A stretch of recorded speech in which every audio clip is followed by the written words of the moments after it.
उत्तराखंड में सोमवार को समान नागरिक संहिता यूसीसी को लागू कर दिया गया। इसके साथ ही उत्तराखंड स्वतंत्र भारत में ऐसा करने वाला पहला राज्य बन गया है। देहरादून के मुख्यमंत्री आवास में आयोजित एक कार्यक्रम में मुख्यमंत्री पुष्कर सिंह धामी ने अधिसूचना जारी कर यूसीसी को लागू किया। इस दौरान मुख्यमंत्री ने इस क्रियान्वयन के लिए नियमावली तथा विवाह, तलाक, सहवासी संबंध के अनिवार्य ऑनलाइन रजिस्ट्रेशन के लिए पोर्टल की भी शुरुआत की।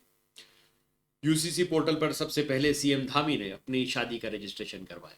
सीएम पुष्कर सिंह धामी ने सोमवार को कहा कि उत्तराखंड में आज से लागू समान नागरिक संहिता के तहत सहजीवन, जिसे लिव इन रिलेशनशिप भी कहा जाता है, उसका पंजीकरण राज्य में रहने वाले जोड़े की सुरक्षा के दृष्टिकोण से अनिवार्य बनाया गया है। यहाँ यूसीसी को लागू करने के बाद मुख्यमंत्री ने कहा कि लिव इन संबंध के पंजीकरण को अनिवार्य बनाए जाने पर सवाल उठाए जा रहे हैं कि यह जोड़े की निजता को समाप्त करने का प्रयास है। इस पर सीएम धामी ने कहा कि किसी भी धर्म के व्यक्ति को तब तक दूसरी शादी करने की अनुमति नहीं दी जाएगी जब तक कि उसका जीवन साथी जीवित हो।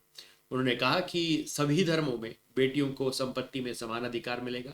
इसके साथ ही उन्होंने कहा कि लिव इन रिलेशनशिप को पंजीकृत करना होगा। रजिस्ट्रार जोड़े के माता पिता को भी सूचित करना होगा। उन्होंने कहा कि लिव इन रिलेशनशिप से पैदा हुए बच्चे को भी समान संपत्ति का अधिकार होगा। सीएम धामी ने जोर देकर कहा कि युवक और युवतियों की सुरक्षा को ध्यान में रखते हुए लिव इन रिलेशनशिप रजिस्ट्रेशन को अनिवार्य किया गया। आगे उन्होंने कहा कि हमारा उद्देश्य किसी की निजता को समाप्त करना नहीं है, बल्कि हमारा मकसद केवल और केवल उनकी सुरक्षा को प्राथमिकता देना है।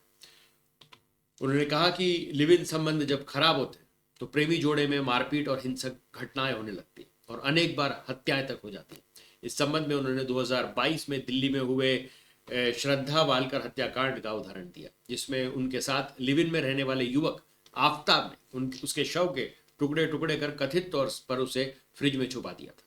मुख्यमंत्री ने कहा, हमारा यह भी उद्देश्य है कि अब श्रद्धा वालकर जैसी किसी बेटी या बहन के साथ कोई आफ्ताब हैवानियत न कर सके। सीएम धामी ने कहा कि पंजीकरण कराने वाले लिव इन में रह रहे प्रेमी जोड़ों की जानकारी पूरी तरह से गोपनीय रखी जाएगी।